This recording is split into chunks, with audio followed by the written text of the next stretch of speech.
Today's episode is brought to you by Patreon. If you're interested in supporting the show, go to patreon.com/JoshuaVelas and become a $2 backer today and get early access to the new episodes. I'll be leaving a link in the description down below, but for now, on to today's episode.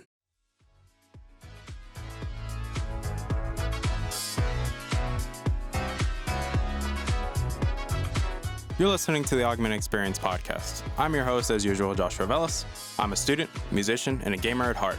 Join me as I sit down every week to talk about all the latest news in the technology, business, and video game world. I hope you guys enjoy.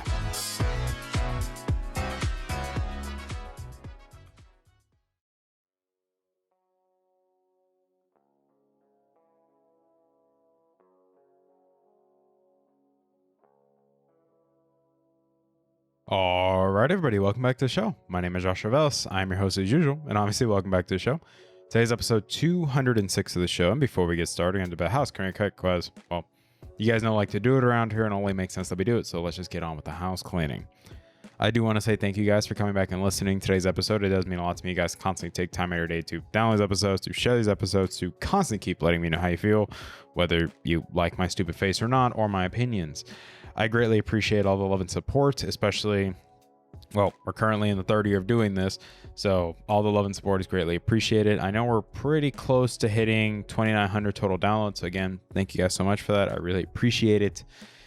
For me, especially just being honest, this episode, I've been wanting to talk about this for a while now, and I did a poll, and so far it was the majority. Like, I literally can see the results right here on my screen, that it was a very easy majority that a lot of you wanted me to talk about it, since it affects me, well, personally.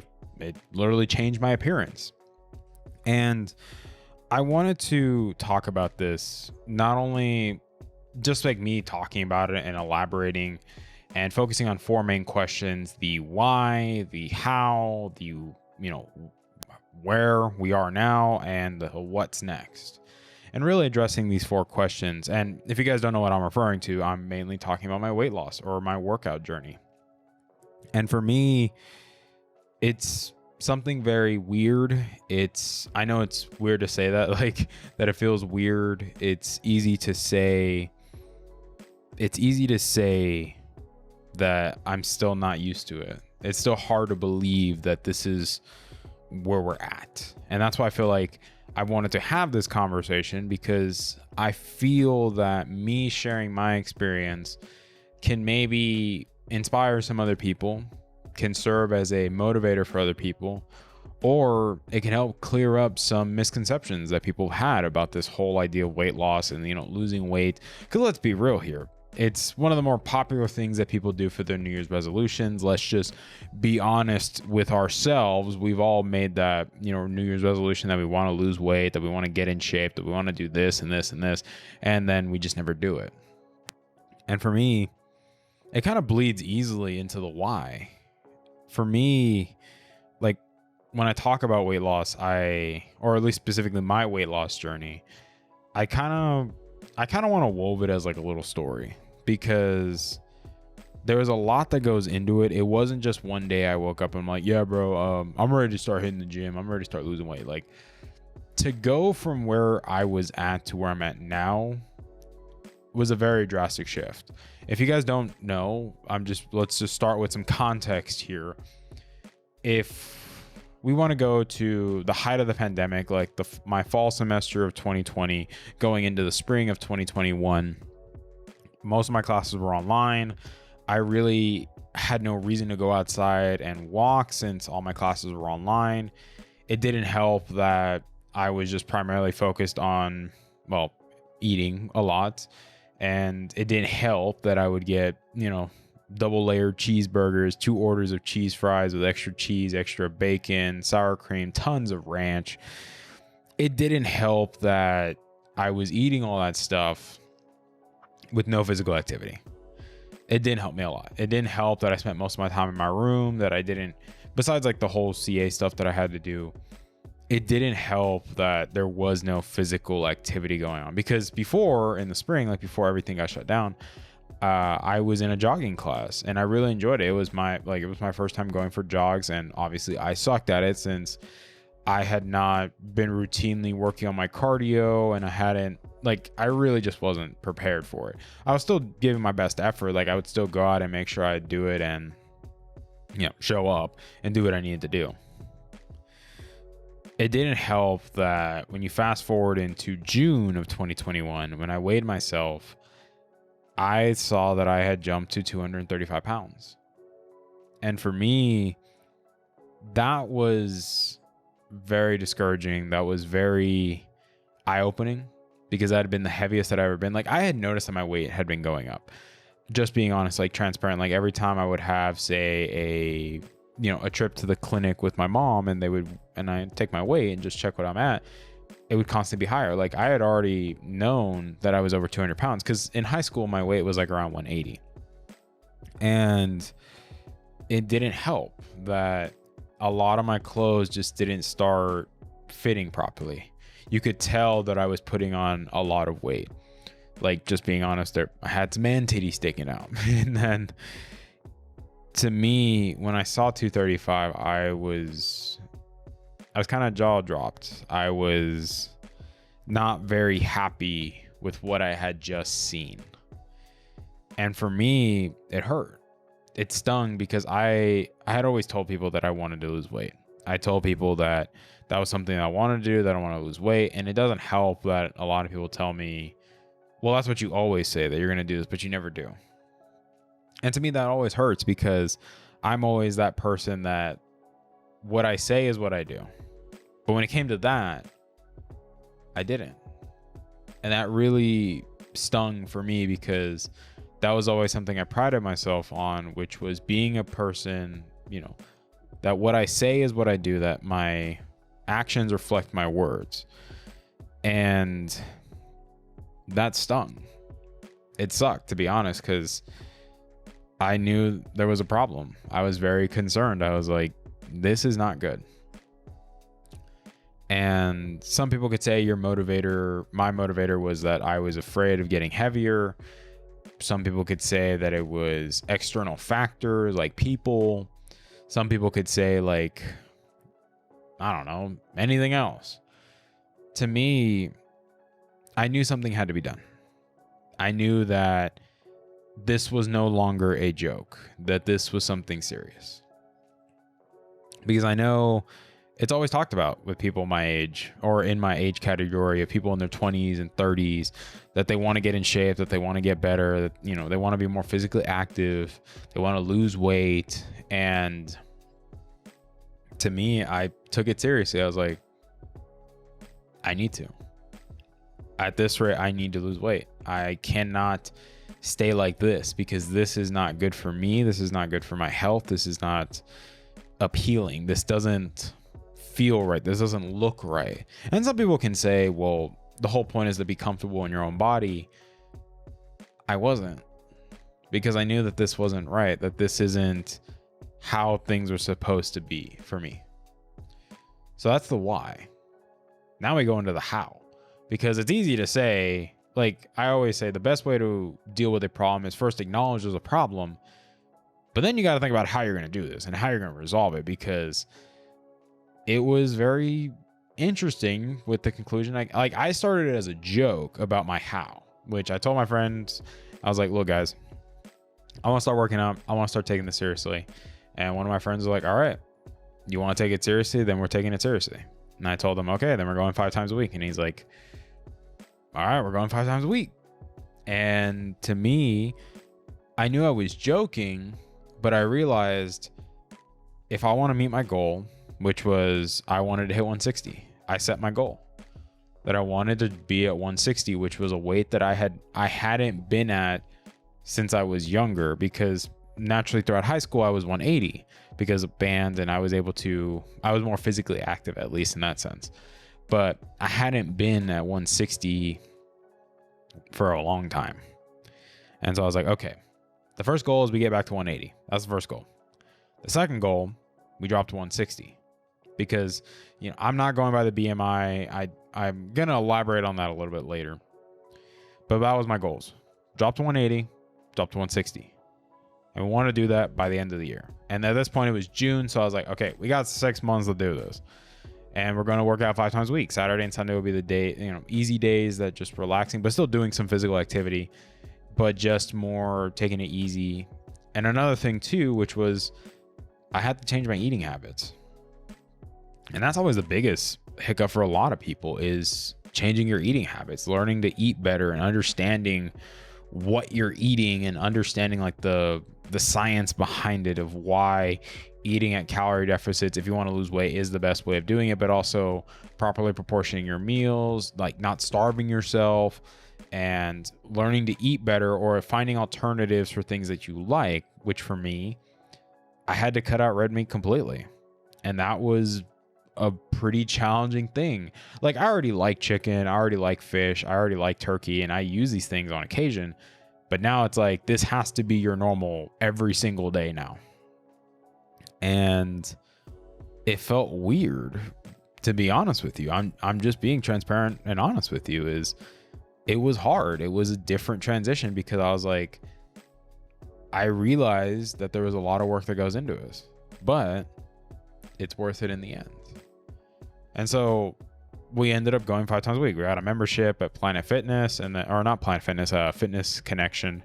And then me and my friend, we developed our workout routine, which was, I took advice from some friends where they're like, okay, go on the treadmill for 30 minutes and try to max out your incline, and eventually focus on your incline, maxing out your incline first, and then increase your speed so that you get at a more comfortable place. And for me, that's what I did. I started by doing 35 minutes on the treadmill. I started finding, getting, I'd say, my starting incline, and then from there finding my comfortable speed. And then I also started doing cycling because I like cycling. I like riding on my bike. Well, when I had my bike, when I had it before it got stolen. But I decided, okay, so let's do 35 minutes on the treadmill and then 35 minutes on the cycling machine, or cycling, because it's not elliptical. Elliptical is a whole different thing, but we'll talk about that later. And I did that for at least like an hour and 20 minutes, or at least like an hour and 10, or I tried to at least work out for an hour and 20 minutes. And I did that 5 times a week. And also eating better, properly proportioning my food, eating at calorie deficits. And in the first month, after a whole month of working out, I weighed myself and I was already down 20 pounds. And I was like, holy crap. I was like, we just lost 20 pounds. It's crazy. And granted, it makes sense because when you start working out, you're obviously going to be burning much more at the very beginning. And then eventually your body becomes comfortable, or at least gets adjusted to, the pace of which you're burning fat and losing weight. But I was down 20 pounds in the first month. Fast forward to the second month, I lost 10 more pounds. So now I was at 205. This is before I came back to school. And I was very happy with that. I was like, wow, we lost 30 pounds in the span of 2 months. And then eventually it slowed down because that's expected. When I got back to campus, it was kind of hard due to the fact that I started to plateau. My workout routine that I was doing before just wasn't going to cut it here, because there's a difference in elevation in Lubbock and Dallas. And so I realized, okay, I need to change up my routine. I need to think of something new, think of something more. And so I was like, okay, if we're going to take this seriously, let's bump up our workouts to 2 hours a day. And it, Monday through Friday, 2 hours a day. And I eventually got to the point where I started including the elliptical and added 40 minutes on the elliptical. And that's what balanced it out, which was, okay, we'll go on the treadmill for this much, we'll cycle for this much, we'll go on the elliptical for this much. And then eventually I started doing the elliptical, go on the elliptical for at least an hour Saturday and Sunday, just to have some activity, or at least go for walks primarily on Saturday and Sunday. That's what I did originally. Then I eventually transitioned into doing more of the elliptical, and I started to cut back on the treadmill because I was like, I like cycling more, and I really started to enjoy the elliptical. So what I eventually started doing was I started going on the elliptical for an hour, and then I eventually transitioned to doing, I would say 40 minutes on the cycling machine and then 20 on the treadmill to make the 2 hours. And fast forward to, I'd say about, I think it was around September, around that time, September, October, I had hit 180 and I was like, holy cow, here's where we're at. It's like, and I started to have thoughts about, am I okay with this? Are we okay with just staying at 180? Because I had a hard time dropping below 180, which made sense because that was my natural weight originally, was 180. And I started to notice that, hey, are we okay with just staying here? I started having those thoughts in my head. And then once progress started being made, like, you know, ramping up the intensity and working out at least 7 times, like, it eventually got to the point that I started working out every day. And for me, that was crazy because it's like my routine was able to be repeated every single day, and I was able to keep doing it every single day at the same pace without any hiccups. And some people say, well, what about rest days? And I'm like, I think it's also due to the fact that my routine was very, like, I always understate how my routine is, even though some people, like, looking on the outside, looking in, they're like, bud, your routine's pretty crazy. Like, most people can't do what you do, or at least see it as easy as you do, because I had already been comfortable doing it for a while now. And that was something that I had to really ponder and think about, was, should I just stay at 180? Like, I can maintain this. Like, I could just keep doing my routines. And then eventually I started to see progress. I was like, well, maybe we can make this 160 thing happen. Fast forward to, say, November or December, around that time, I had hit my weight goal of being at 160. But not only that, I had also dropped in pant size tremendously. I dropped from a 38-30 to a 31-30 now. My shirts dropped from larges to smalls and mediums. My hoodies, same way, dropped to mediums. Some of them are small. Well, no, I don't have any small hoodies. I have, you know, mediums primarily, because not too crazy for that. I noticed a big shift, and people started noticing a difference because they're like, whoa, what happened to you? They're like, what happened?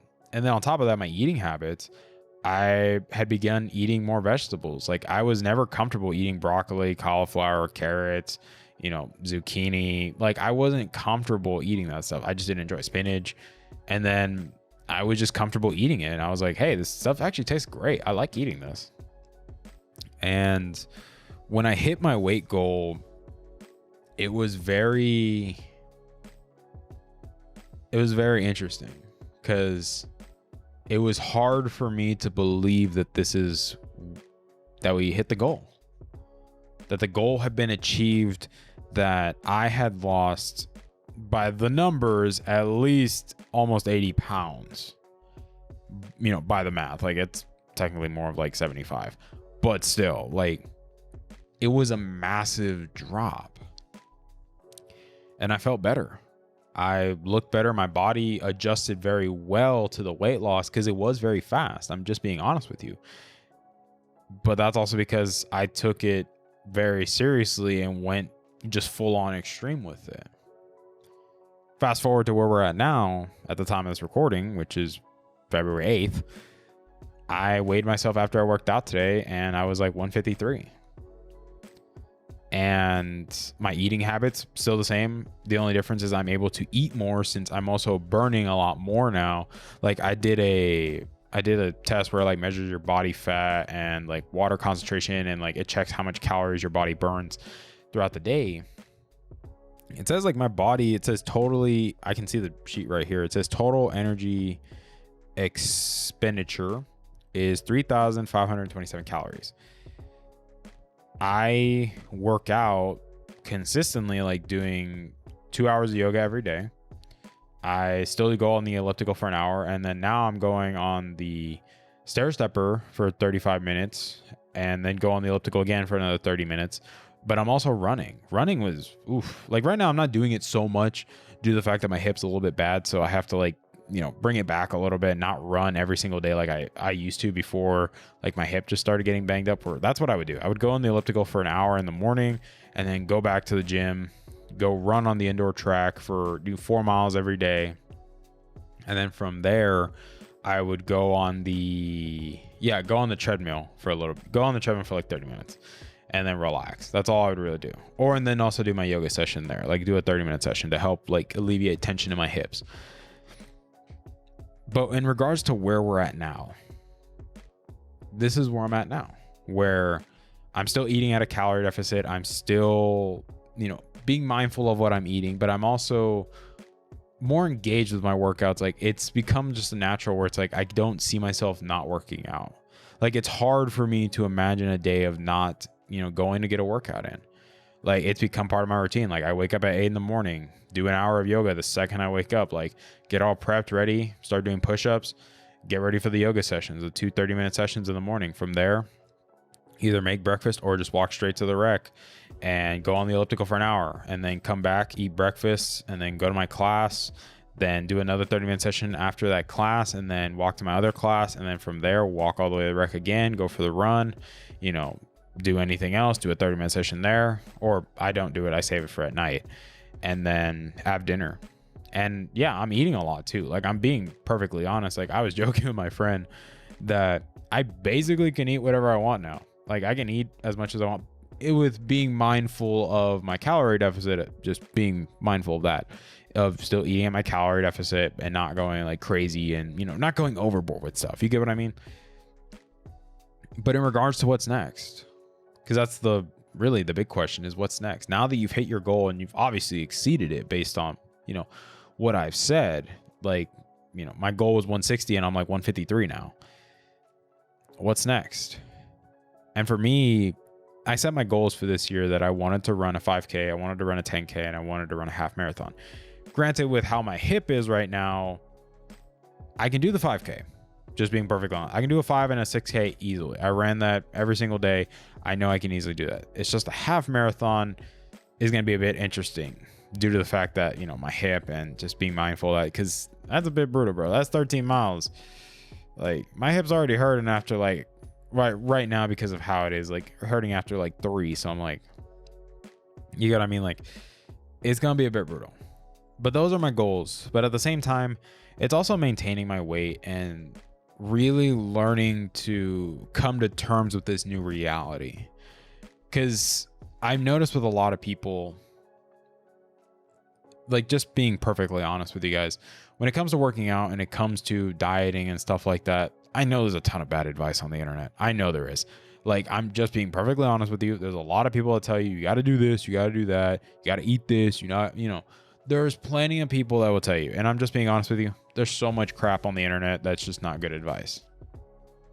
But what I do want to say is that you have to really figure out, the first question is ask, why do you want to do it? Because if you don't know your why, you won't be able to do it. You won't have the drive to want to make things better, because if you don't even know why you're doing it, you're not going to keep doing it. You get what I'm saying? Is like, you have to understand why you want to hit your goal, or why do you want to lose weight? Like, why do you want to do something? Like, you really have to ask yourself, why am I doing this? Because if you can't answer that, you're never going to succeed. That's what happens to a lot of people when it comes to making the New Year's resolutions. They just do it, but then they give up like a month later because like, oh, I don't want to do it anymore. It's hard. You really have to ask yourself why. Because to me, I'm just being honest with you. It sucked. Like, it sucked horribly. Like, going to the gym for 5 times a week, and now every day. Like, you think that's enjoyable, but that sucks. Like, it is not a pleasant time. It's hard work. But because of my reasoning and why I wanted to do it, I powered through and I got through it. And there was times when, I wanted to quit. There was times when, I wanted to cheat a little bit when it came to eating and stuff like that. And I realized, hey, we can't do that. We made a goal and we want to see it to the very end. Then you have to identify, once you have, why you want to do it, you have to say, how are we going to do it? You have to make up your game plan. You have to find a plan that works for you, because you can't just copy somebody else's formula and expect it to work for you, because everyone's unique. Everybody's body will react to things in a different way. You can't just expect everybody to do the exact same thing and get the same results, because that's not possible, because everybody's body is different. That's why you have to find out what works for you and find out, what do you want to do? Not even that. It's also understanding how how do you want to manage your workouts? Like, how do you want to work it around your schedule? You have to answer those questions for yourself. And at the same time, you have to evaluate where you're at. Once you hit your goal, once you find out why you want to do it, once you figure out how you want to do it, and then once you start making progress, you have to identify, okay, where are we at? Are we making progress? Are we not making progress? What modifications? How do I have to adapt? How do I have to change? You have to think about these things. And then once you hit your goal, you have to ask yourself what's next. You have to ask yourself what comes after I finish my goal, because you have to think ahead. Because if you're not thinking ahead, then you're behind. You have to always be thinking, okay, once I hit my goal, what's next? What do I want to do next? What do I want to focus on next? Do I want to focus on, building some muscle mass? Do I want to focus on, maintaining? Do I want to go run a 5K, a 10K, a half mile, maybe a full marathon if you want to do that? Like, do you want to go rock climb? Like, you have to think about what you want to do, or like what's next after you hit the goal. Maybe make a new goal. But I wanted to use this as a means to encourage people, because I understand, like, it's hard. I'm not going to stand here and tell you guys that this stuff is easy. I'm not. I would be brain dead lying to you if I told you this was easy. But at the end of the day, it was rewarding, and it worked out for me, and I was happy. I learned to trust in something bigger than myself. Because I'm just being honest, it was a pastor like here in Lubbock that he talked about it. It's like, you really have to learn to let things go and trust on God with it. For me, this is just me talking about my beliefs, and like me, how I internalize everything was, I acknowledge I can't do this on my own. I acknowledge that, hey man, my body is frail. My body's going to give out, man. I got to trust in something. And to me, that was something I had to work on and wrestle with a little bit too, which was trusting God with it, because, God gave me this body to take care of it. So obviously not taking care of it was a bad idea. Now I wanted to take care of it, but I also wanted to honor God with what I was doing. And the same thing with like running. It's like running is my way of relieving my stress, relieving my tensions, but it also like allows me to really trust in God, because it's hard. There's times when I'm running and I'm like, do I really want to do the extra mile? Like, I don't feel like I can, like, and then I just like, well, God, just give me the strength to do this, man. Like, help me out. And it's a very humbling experience, if I'm being honest with you. Like, I'm grateful that I'm in the place where I'm at now. And I hope that this conversation of me just sharing my story about how I got, why I wanted to do it, how I, planned on doing it, where I'm at now and what's next. And I hope that this was encouraging, that this was insightful for some people, and maybe there were some little nuggets of gold here that could help you out and help you, if this is what you want to do, maybe help you figure out your why and why you want to do it, or maybe point you in the right direction of maybe the how of how you want to get yours, or how you want to meet your goal. But thank you guys so much for your time. Thank you so much for listening or watching this episode. I really do appreciate it. Thank you guys for everything. I really do appreciate it. Thank you to the Patreon backers for supporting the show. You guys are great. You guys are lovely. Obviously, thank you guys so much for everybody that watched this episode, that listened to this episode, that downloaded it, that shared it, because I couldn't do this without you guys. And I hope you guys are safe. I hope you guys have yourselves a wonderful week and weekend. I know here at school, midterms are coming up, so things are going to start getting pretty hectic. I know, like, I have stuff to do for my internship in the summer, like drug testing and stuff like that. It's a lot going on. But I know at the end of the day that everything will work itself out. I hope you guys are safe. Hope you guys have yourselves a wonderful week and weekend. Please don't do anything dumb. And as always, I love you guys to death. Bye, guys. Hey there. Thank you for listening to today's episode. I really appreciate it. Thank you guys so much for taking time out of your day and listening to today's episode. If you're interested in supporting the show, whether it be financially, clicking the follow button, or just sharing the episode, it all works for me, guys. Thank you guys so much for your time, and I love you guys to death.